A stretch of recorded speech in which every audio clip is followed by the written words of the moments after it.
এমন এমন কিছু শাশুড়ি হয়, যদি বেটা একটা মেয়ে সন্তান জন্ম দেয়, ছেলেরে বলে এই দেখ ও হাসপাতালে থাকতে হবে না, বাড়ি চলে চেয়েছিলাম, ছেলে হয়ে গেছে মেয়ে, ও দরকার নেই, চলে বউর বাপ মা দেখে লেবে কোনি, তাই না? তাদের জন্য এই গজলটা। আমার নবী নারীদের সম্মানকে কোথায় তুলে দিয়েছে। কোথায় ছিল নারীদের সম্মান? যে যুগে নারীদের কোনো সম্মান ছিল না, যে যুগে নারীদেরকে জ্যান্ত কবরে দেওয়া হতো, বাড়িতে কন্যা সন্তান যদি জন্ম নিত, নিজের বাপ মা গলা টিপে হত্যা করে ফেলতো সেই কন্যা সন্তানকে।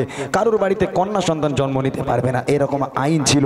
সে আইন আমার নবী পাক দুনিয়ার বুকে আসার পর আমার নবী পাক এই আইনকে আজকে শেষ করে নারীদের সম্মানকে কোথায় তুলে দিয়েছে আমি আপনাদেরকে শোনাবো ইনশাআল্লাহ। খুব মনোযোগ দিয়ে শুনতে হবে, একটু কথা বলে খুঁজে লিখো।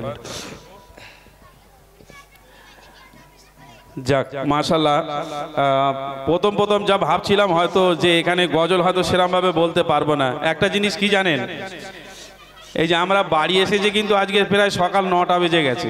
কাল ছিলাম আমরা পূর্ব মেদিনীপুর, ওখানে ওদিকে প্রোগ্রামে গেলে সারা রাত প্রোগ্রাম হয়। আমাদের এখানে যেমন 11টায় শেষ হয় আর ওখানে 11টায় শুরু হয়, মানে বুঝতে পারছেন কি অবস্থা। আমাদের এদিককার মতো এরকম শ্রোতা না যে বাবা ওই 10টা বেজে যাচ্ছে ঘুমুতি হবে, এরম ব্যাপার ওদের মধ্যে নেই। ওরা সন্ধেবেলা খেয়ে দিয়ে একদম জিন্সের প্যান্ট পরে রেডি, গজল শুনতে যাবো, সকালে বাড়ি আসবো, এরম একটা ব্যাপার। তো সকাল অবধি হয়েছে, আমরা অনেকটাই টায়ার্ড, তারপরেও চেষ্টা করছি। এমনি সবারই সর্দি ধরে আছে, আপনারা জানেন যে ওদের চেঞ্জ হচ্ছে। ইমরান ভাই নিজেই নাক টানছে, আমি বুঝতে পারছি না কি করে গজল গাইছে। যাই বাবু, আমার নাক চলে না। এখন আমি যদি বলি আমার শরীর খারাপ, তখন লোক বলবে হ্যাঁ ভাই ওটা বক্তাদের শিল্পীদের অভ্যাস, এসে বলবে শরীর খারাপ। কিন্তু আমি এই মানে আমার সর্দি কেমন করেছে আমি জানি, আমার অটোমেটিক নাক দিয়ে কাঁচা পানি পড়ছে, আমি নিজে বুঝতে পারছি না, তাই না? এত কষ্ট হচ্ছে, আমার নাক টোটালি চলে না। আমি যে কি কষ্ট করে আজ গজল গাইছি আমি আর আল্লাহ ভালো জানে। তারপরে এতজন দর্শক আজকের আমার জন্য এখানে উপস্থিত হয়েছেন, ওই জন্য আমি নিজের কষ্টকে ভুলে আপনাদেরকে চেষ্টা করছি একটু আনন্দ দেওয়ার জন্য। চলেন সেই গজল।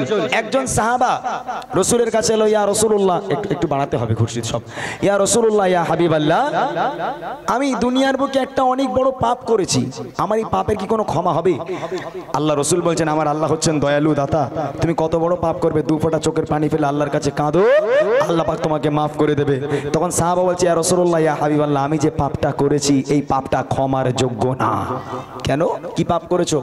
তখন সাহাবা বলছে, ইয়া রাসূলুল্লাহ ইয়া হাবিবাল্লাহ, আল্লাহ পাক আল্লাহ তাআলা আমাকে বড় ভালোবেসে একটা কন্যা সন্তান দিয়েছিল।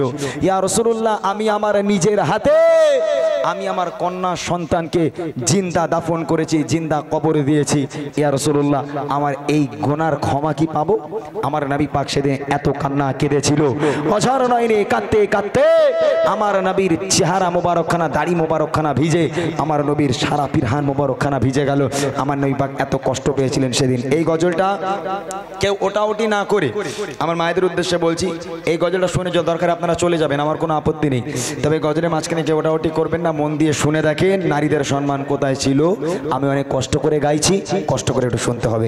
গজলটা শোনেন কিভাবে জিন্দা দাফন করেছিল সেই নারীকে, ছন্দের মাধ্যমে কবি লিখছে, দেখেন পারবেন আরেকটু। আরবের বুকে জাহেলিয়ত যুগে, আরবের বুকে জাহেলিয়ত যুগে, আরবের বুকে জাহেলিয়ত যুগে সুখ শান্তি নারী সম্মান বলে কিছুই ছিল না। কি বলবো সে যুগের ঘটনা,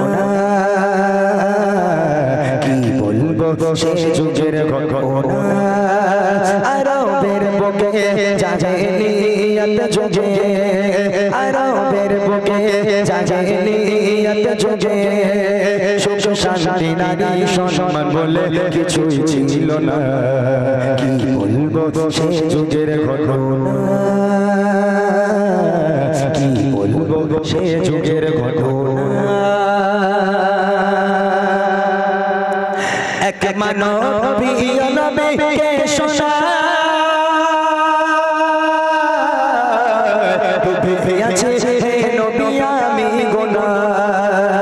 এক মানবী নবীকে শোনা ডুবে আছে নবী আমি গুনাহ।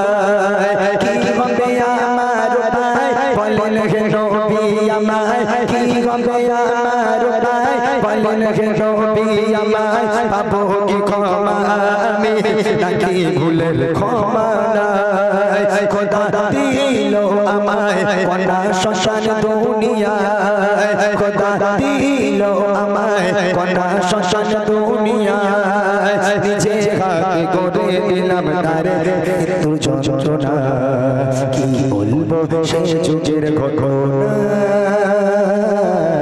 কি বলবো সে যুগের ঘটনা আরবের বুকে জাহেলিয়াত যুগে আরবের বুকে জাহেলিয়াত যুগে সুখ শান্তি নারী সম্মান বলে কিছু ছিল না কি বলবো সে যুগের ঘটনা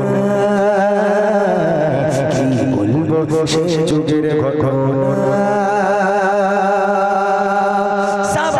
ইয়া রাসূলুল্লাহ ইয়া হাবিবাল্লাহ আমি 4 বছরের জন্য বিদেশে যাব আমি বিদেশে কাজে যাব তখনকার মানুষ বাণিজ্যে যেত বিদেশে যেত 4 বছরের জন্য বিদেশে যাব এমত অবস্থায় দেখলাম আমার স্ত্রী প্রেগন্যান্ট আমার স্ত্রী গর্ভবতী সেই সময় আমি আমার স্ত্রীকে বলে গেলাম হে আমার প্রাণপ্রিয় স্ত্রী আমি 4 বছরের জন্য বাইরে যাচ্ছি আমি চলে যাওয়ার পর যদি আমার ঘরে পুত্র সন্তান জন্ম নেয় তাহলে সুখবরটা আমাকে দিও আর যদি কন্যা সন্তান জন্ম নেয় খবর দেওয়ার দরকার নেই আতুর ঘরের মধ্যেই তাকে যেন গলা টিপে হত্যা করা হয় আমি যেন বাড়িতে এসে দেখি যে আমার বাড়িতে কোনো কন্যা সন্তান নেই এই বলে স্বামী 4 বছরের জন্য চলে গেল কিছুদিন হলো যেতে না যেতে আল্লাহর কি খেলা ওই মা একটা সন্তান জন্ম দিল কন্যা সন্তান যে সন্তানটা ভূমিষ্ঠ হলো ওই মা দেখছে ফুলের মতো পরীর মতো একটা ফুলটুসি একটা টুকটুকে ফুটফুটে বাচ্চা আহারে সেই মায়ের কোলে খেলা করে সেই মা অন্তর থেকে ভাবে আল্লাহ এত সুন্দর একটা বাচ্চাকে আমি কেমন করে মা হয়ে আমি আমার বাচ্চাকে গলা টিপে মারবো সেই মা অঝর নয়নে কাঁদে আর আল্লাহর কাছে দোয়া করে এমন অবস্থায় ওই মা একটা বুদ্ধি খাটালো কি বুদ্ধি জানেন তিনি মনে মনে করছে যে আমার স্বামী 4 বছরের জন্য কাজে গেছে এখন 4 বছর বাড়ি আসতে আসতে মানে এখন অনেক দিন তার আগে আমার বাচ্চা বড় হয়ে যাবে আমার বাচ্চা বাপ মা বলতে শিখে যাবে যখন আমার স্বামী বাড়ি আসবে আমার বাচ্চাকে যদি বলে আব্বা জান ভালো আছেন আমার স্বামীর অন্তরটা ভরে যাবে আমার মেয়ের কথা শুনে তখন হয়তো আর মারবে না এই কথা মনে করে কাউকে কিচ্ছু না জানিয়ে ওই সন্তানকে আস্তে আস্তে আস্তে আস্তে বড় করতে লাগলো আগে দেখেন কি হয় স্বামী চলে গেল কাজে বিদেশে জন্ম নিল এক সন্তান বেশে মা ভাবে ও গো মা ভাবে বাড়িতে তার পিতা নাই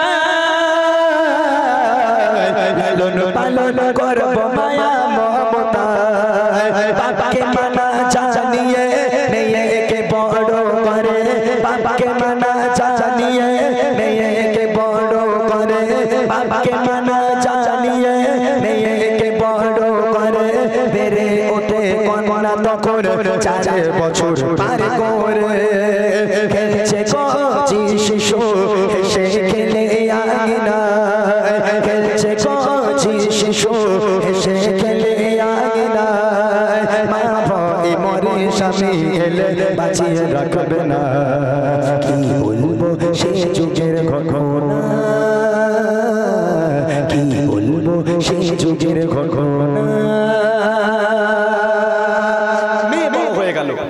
4 বছর বয়স হয়ে গেল আমার মনে হয় না গজলটা কেউ শুনছে আমার মনে হচ্ছে না যেহেতু আমি সামনে থেকে দেখতে পাচ্ছি তো আসলে এসব গজলগুলো অনেক শিক্ষণীয় বিষয় আর আজকের মানুষ পথভ্রষ্ট এই জন্যই হয় যখন বক্তারা ওয়াজ করে 20,000 টাকা 10,000 টাকা নিয়ে চলে যাচ্ছে কি কি কি হচ্ছে জলসা দিয়ে মানুষ পরিবর্তন হচ্ছে তাতে কি হচ্ছে শিল্পীরা বক্তারা এসে দান মেরে নিয়ে চলে যাচ্ছে বুঝে আসিনি আমার কথা বক্তা আসবে আপনি 15,000 টাকা দেবেন চলে যাবে আপনাদের লাভ কি হলো আমি গজল বলছি আমাকে দেবে এরা আপনাদের কি লাভ হলো আমি যে কষ্ট করে শোনাচ্ছি যে যার মতো গল্প করছি তাহলে এটা কিসের জন্য বাদ দিলাম গজল আমি যদি আপনাদের এসব গজল শুনতে মন না চায় আপত্তি নাই যেমন কর্ম তেমন ফল হ্যাঁ ঠিক আছে আমি এই গজলটা সত্যি কথা বলতে এরপর থেকেই এই যে বাপ বাড়িতে আসবে এরপর থেকে কান্না শুরু আমি বলেছিলাম যে মন দিয়ে যদি শোনেন 1 ফোঁটা হলেও চোখ থেকে পানি পড়বে কিন্তু আপনারা শুনলেন না আমার কথাটা যাক যেটা ভালো মনে হয় আপনারা গল্প করেন আমি আমার মতো করে গজল চালিয়ে যাই কয়েকটা গজল আপনাদেরকে একটু শুনিয়ে যাব যে কটা ফরমাইশ আছে একটু একটু করে গিয়ে দিই সময় বেশি নেই অনেক রাত হয়ে গেছে আমি এখানে আপনাদেরকে শোনাবো সূর্য ওঠে কেদায় আলো এসব গজলগুলোই শোনেন আপনারা ঘটনা ফটনা কিছু শুনতে হবে না কি বলেন ভাই কি বলেন কিছু বলেন আপনারা 10টা ইহুদি নারী না, শোনে না, বেকার ঘটনা বলে লাভ আছে? আমি ফালতু কষ্ট করে না, মানুষ যদি না শোনে আমি কষ্ট করে গাইতে পারবো না, কি দরকার আমার? হ্যাঁ, ঘটনা না বলে আমি প্লেন গিয়ে দিই, মানুষ যদি শোনে তারপর তো গাইতে ভালো লাগবে, না শুনলে কি করবো? ঠিক আছে, সূর্য ওঠা থেকে শুরু করি, তারপর দেখছি কি হয়। আগে মুডটা আগে ঠিক করি, নষ্ট হয়ে গেছে মুড পুরো। হ্যাঁ